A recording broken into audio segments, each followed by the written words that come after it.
ഞാൻ അങ്ങയുടെ അടിമ ഹിമ്ര. എന്റെ അടിമയാ? അതെ, ഈ മോതിരം ധരിക്കുന്നവന്റെ ആജ്ഞകൾ അനുസരിക്കുന്നവനായിരിക്കും ഞാൻ. അങ്ങക്ക് എന്തു വേണം കൽപ്പിച്ചാലും. എന്നെ എന്റെ വീട്ടിൽ കൊണ്ടുവിട്.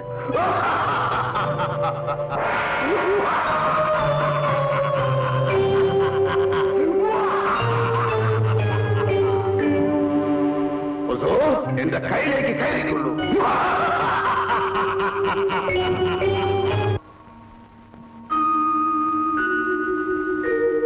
ഇമ്രാത്ത്, നീ ഇപ്പോൾ പോയിക്കൊള്ളൂ. ആവശ്യമുള്ളപ്പോ വിളിക്കാം.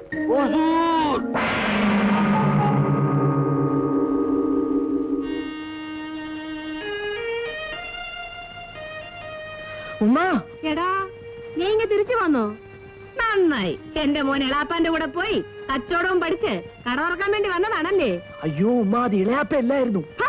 എളാപ്പാല്ലാതെ പിന്നെ ആരാടാ? എടാ നീ എനിക്കും നിനക്കും ഉതകത്തില്ല. എങ്ങോട്ടെങ്കിലും എക്കേടും കെട്ടുപോ. അല്ലാണ് ഉമ്മ, ഞാൻ പറയുന്നത് കേൾക്കൂ. അത് ഇളയാപ്പ ഇല്ലായിരുന്നു, മന്ത്രവാദി വേഷം മാറി വന്നാണ്. മന്ത്രവാദിയോ? അതെ, അയാൾ ഇന്ന് കൊല്ലം കൊണ്ടുപോയതാണ്. ആ മന്ത്രവാദി എന്നെ ഒരു വലിയ ഗുഹയ്ക്കകത്ത് പിടിച്ച് തള്ളി. അവിടെ ജിന്നും ചെറുത്താനും പിശാശും പ്രേതവും ഒക്കെ ഉണ്ടായിരുന്നു. ഞാനായതുകൊണ്ട് രക്ഷപ്പെട്ടു. എന്റെ മോനെ നിന്നെ പടച്ചോൻ രക്ഷിച്ചു. ഈ വിളക്കെടുക്കാന്നാണ് അയാൾ ഈ സൂത്രമൊക്കെ കാണിച്ച് എന്നെ ഇവിടെ നിന്ന് കൊണ്ടുപോയത്. ഇത് ഏതോ അത്ഭുത ശക്തിയുള്ള വിളക്കാണെന്നാ തോന്നുന്നത്. ഈ വിളക്ക് അയാൾക്ക് കൊടുക്കില്ല എന്ന് പറഞ്ഞപ്പോ അയാൾക്ക് ദേഷ്യം വന്നു. എന്നെ ആ ഗുഹയ്ക്കകത്ത് പിടിച്ച് അടച്ചു. പിന്നെ ഒരു ഭൂതമാണ് എന്നെ അവിടെ നിന്ന് രക്ഷപ്പെടുത്തി ഇവിടെ കൊണ്ടുവന്നാക്കിയത്. എന്റെ മോനെ, നമുക്ക് ഈ ഭൂതവും പ്രേതവും ഒന്നും വേണ്ട. മോൻ ഈ വിളക്ക് എവിടെങ്കിലും കൊണ്ടുവന്ന് കള. എന്റെ മോന് വിശക്കുന്നുണ്ടാവും. ഉമ്മ എന്തെങ്കിലും ഉണ്ടാക്കി തരട്ടെ?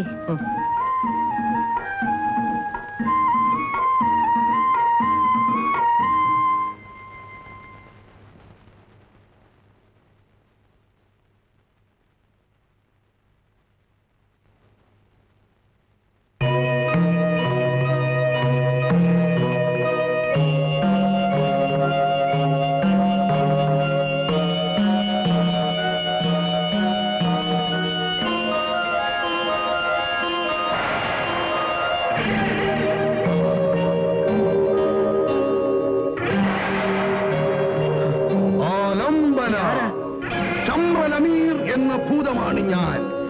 ഏഴാം കടലിനടിയിലാണ് എന്റെ താമസം. എന്തിനു ഇവിടെ വന്നു? ആലംബന. ഈ വിളക്കാരുടെ കയ്യിലാണോ അവന്റെ അടിമയാണ് ഞാൻ. എന്ത് കാര്യവും സാധിച്ചു കൊടുക്കും. ഈ മോതിരത്തിൽ ഒരു ഭൂതം ഉണ്ടല്ലോ. അവൻ ചെറിയ കുട്ടി. അവനെപ്പോലെ ആയിരക്കണക്കിന് ഭൂതങ്ങളുടെ രാജാവാണ് ഞാൻ.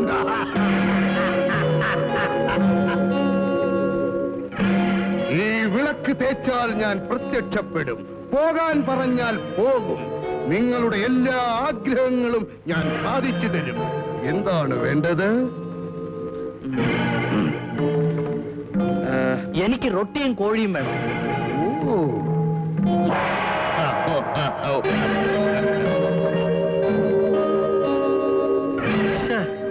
ഞാൻ ഈ കോഴിയല്ല ചോദിച്ചത്. എനിക്ക് പൊരിച്ച കോഴി വേണം.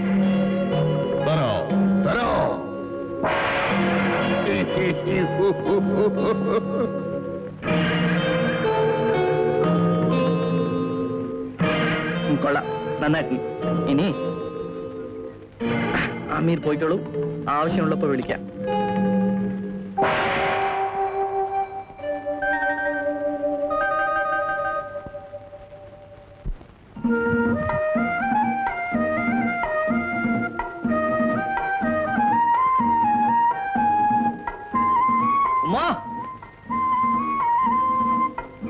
അയ്യോ, ഇതെന്താ മോനെ? ഇത് എവിടുന്ന് കിട്ടി? റൊട്ടി ഇറച്ചിയും പൊരിച്ച കോഴിയുമാണ്. എന്റെ കൂട്ടുകാരൻ കൊണ്ടു തന്നു. കൂട്ടുകാരനോ?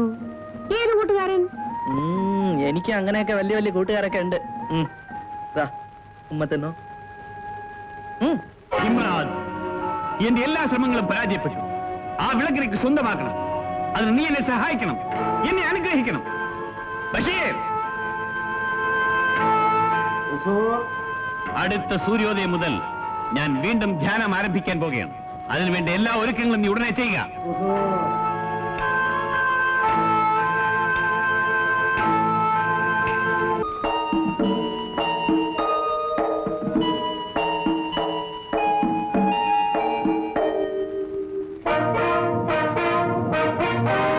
മഹാനും ഉദാരനും പ്രജാവത്സലനുമായ ബാഗ്ദാദ് രാജാവ് അരുൺ ഇബ്ന അബ്ദുൾ റസാഖിനെ ഷാം രാജാവ് ജലാലുദ്ദീൻ ഔർ റഷീദ് വിനയപൂർവ്വം തെரியപ്പെടുത്തുന്ന ദൗത്യം എന്തെന്നാൽ എന്റെ ശ്രീമന്തപുത്രി സുഹർബാൻ രാജകുമാരിയും അവരുടെ ഭർത്താവ് ഫസൽ ജമാൽ രാജകുമാരനും പരിവാര സമേതം അജ്മീറിലേക്ക് എഴുന്നള്ളുകയാണ്. വഴിമധ്യേ അങ്ങയുടെ ആജ്ഞ കാത്തുകിടക്കുന്ന പവിത്ര ഭൂമിയായ ബാഗ്ദാദിൽ വിശ്രമിക്കുന്നതിന് അവരാഗ്രഹിക്കുന്നു. അവർക്ക് വേണ്ട എല്ലാ ഒത്താശകളും ചെയ്തു കൊടുക്കണമെന്ന് വിനീതമായി നാം ആഗ്രഹിക്കുന്നു. അങ്ങയുടെ വിശ്വസ്തൻ ജലാലുദ്ദീൻ അൽ റഷീദ്. അവരെ രാജോചിതമായ രീതിയിൽ സ്വീകരിച്ച് വേണ്ടത്ര സൗകര്യങ്ങൾ ചെയ്തു കൊടുക്കുക. കൽപ്പന പോലെ ഷഹൻഷാ.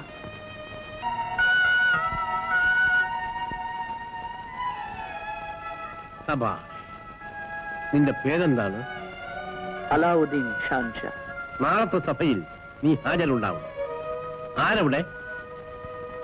അലാവുദ്ദീനെ അകമ്പടിയോടുകൂടി വീട്ടിലെത്തി. ഷാൻഷാ. കുമാരി രോഷ്നിയെ നാം കാണണമെന്ന് പറയും.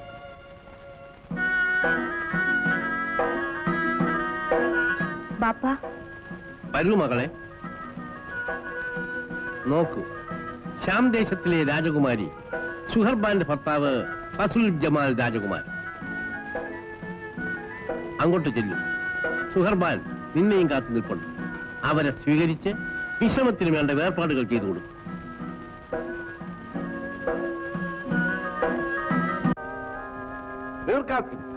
നിങ്ങൾ ഈ രാജ്യത്തെ സേനാനായകനാണ്. ഈ രാജ്യത്ത് നടക്കുന്ന കൊള്ളയെയും അക്രമങ്ങളെയും കുറിച്ച് നിങ്ങൾ എന്ത് പറയുന്നു? ഷാൻഷാ, ഞാൻ അന്വേഷിക്കാം. അന്വേഷിക്കാമെന്ന് പറയുന്ന സേനാനായകനെയല്ല, കൊള്ളക്കാരുടെയും കൊലപാതകളുടെയും ശിരസ് വെട്ടി നാൽക്കവലകൾ പ്രദർശിപ്പിക്കാൻ സാമർഥ്യമുള്ള സേനാനായകനെയാണ് ഈ രാജ്യത്തിന് ഇന്ന് ആവശ്യം. മുഹമ്മദ് ഹുസൈൻ, അങ്ങനെ ചോരത്തുറപ്പുള്ള യുവാവ് ബാഗ്ദാദിൽ ഇനിയും ജനിച്ചിട്ടില്ലെന്നുണ്ടോ? ഉണ്ട്, ഞാനുണ്ട്.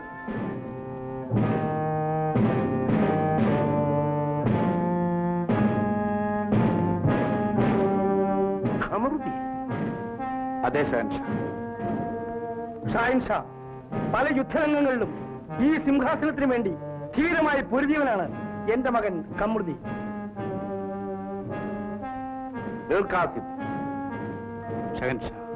ഇന്നു മുതൽ ബാഗ്ദാദിലെ സേനാനായകന്റെ വാൾ നിങ്ങൾ ഉപേക്ഷിക്കുക.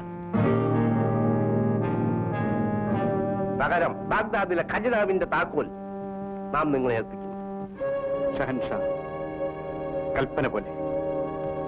കമറുദ്ദീൻ,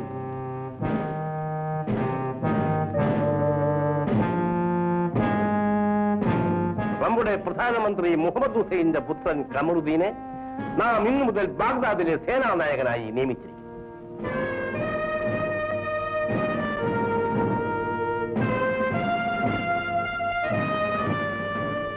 ഈ മണ്ണിൽ ഉയരുന്ന അക്രമത്തിനും അനീതിക്കുമെതിരായി ഈ വാൾ ചലിക്കട്ടെ. കൽപ്പന പോലെ.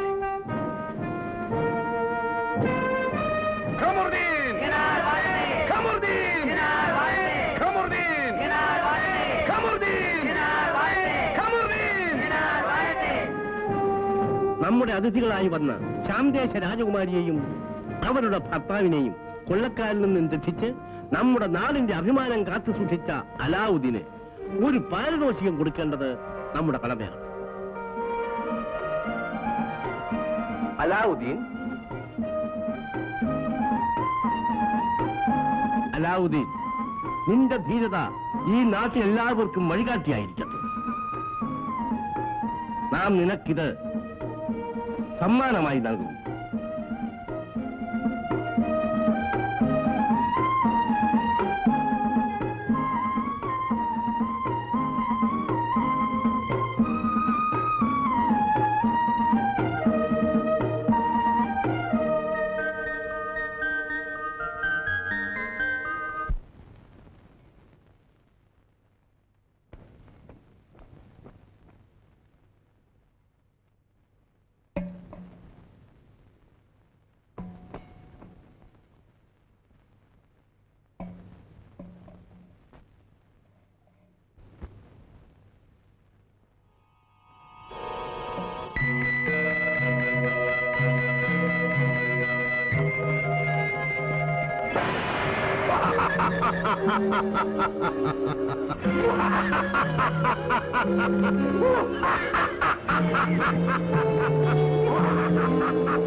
അമീർ, ഉമ്മയ്ക്ക് എന്ത് പറ്റി?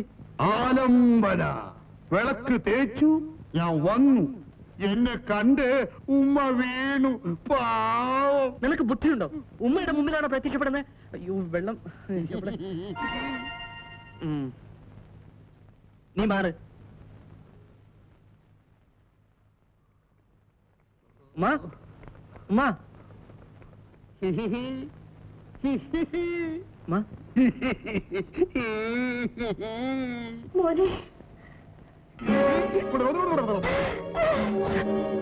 ഉമ്മ പേടിക്കണ്ട, ഇത് അമീർ എന്ന ഭൂതമാണ്. നമ്മളെ ഒന്നും ചെയ്യില്ല, നമ്മുടെ ഭൂതമാണ്. നിനക്ക് ഈ ഭൂതവും പ്രേതവും ഒക്കെ ആയിട്ടുള്ളോടാ കൂട്ടുകെട്ട്. ഈ വിളക്കാര് തേച്ചാലും ഞാൻ പ്രത്യക്ഷപ്പെടും, എന്തും സാധിച്ചു കൊടുക്കും. ഉമ്മയ്ക്ക് വേണ്ടത് ചോദിക്ക്. എനിക്കൊന്നും വേണ്ട മോനെ. എന്തെങ്കിലും ചോദിക്കും ഉമ്മ, അമീർ കൊണ്ടുതരും. നമുക്ക് കുറച്ച് നല്ല ഉടുപ്പൊക്കെ വേണ്ടേ മോനെ? ഞങ്ങൾക്ക് ഉടുക്കാൻ നല്ല തുണി വേണം.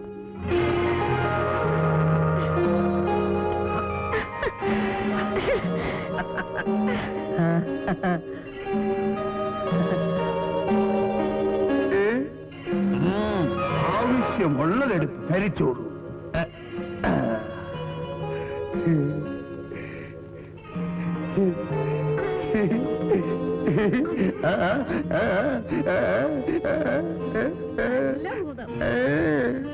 അമീർ, എന്റെ ഈ വീട് മാറ്റിയിട്ട് എനിക്കൊരു നല്ല വീട് വേണം.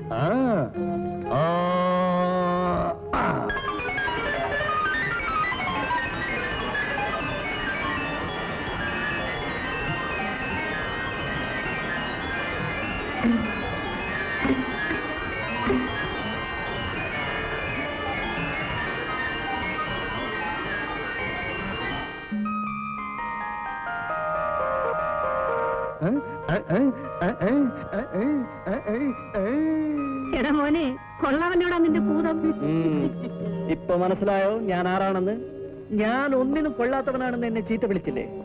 ഇനിയിപ്പൊ എന്താ വേണ്ടത്? ഇനി നീ ഇങ്ങനെ നടന്നാ പറ്റില്ല, എന്തെങ്കിലും ഒരു കച്ചവടം തുടങ്ങണം. അത്രയല്ലേ ഉള്ളൂ. അമീർ, എടാ മോനെ, എല്ലാ കാര്യവും നീ ഒറ്റ നിമിഷം കൊണ്ട് അമീറിനോട് പറഞ്ഞ് സാധിച്ചാലേ നാട്ടുകാർക്കൊക്കെ നമ്മളോട് സംശയം തോന്നും. അത് നമുക്ക് ആപത്താ. പിന്നെങ്ങനെ? ഒരു കാര്യം ചെയ്യാം. അന്ന് സാം രാജകുമാരിയെ രക്ഷിച്ചതിന് രാജാവ് നിനക്ക് സമ്മാനിച്ച തുക ഞാൻ സൂക്ഷിച്ചു വെച്ചിട്ടുണ്ട്. അത് വെച്ച് തുടങ്ങിയതാണെന്ന് പറയാം. ഈ വീടും അങ്ങനെ തീർത്തതാണെന്ന് പറഞ്ഞാൽ മതി. പിന്നെ ഭൂതത്തിന്റെ സഹായം കൊണ്ട് നമുക്കെല്ലാം അങ്ങ് വലുതാക്കാം. അപ്പോഴാൾക്കാർ വിശ്വസിക്കും. ശരി ഉമ്മ. മോനെ, അമീറിനെ പറ്റി നീ അതും പറഞ്ഞ് നടക്കരുതേ. അല്ല, ഉമ്മയുടെ പേടിയൊക്കെ മാറിയോ? രക്ഷിക്കുന്നവനോട് പേടിയല്ല മോനെ, ബഹുമാനമാണ് തോന്നുക. നമ്മുടെ കഷ്ടപ്പാട് കണ്ട് പടച്ചോ നമുക്ക് തന്നതാ അമീർ. ഉമ്മ, ഞാൻ പോയി ജമീലയും അബൂബക്കറേയും വിളിച്ചോണ്ട് വരട്ടെ. അവരും ഈ വീടൊന്ന് കാണട്ടെ. അമീർ, നീ പൊക്കേളൂ. ശരി മോനെ.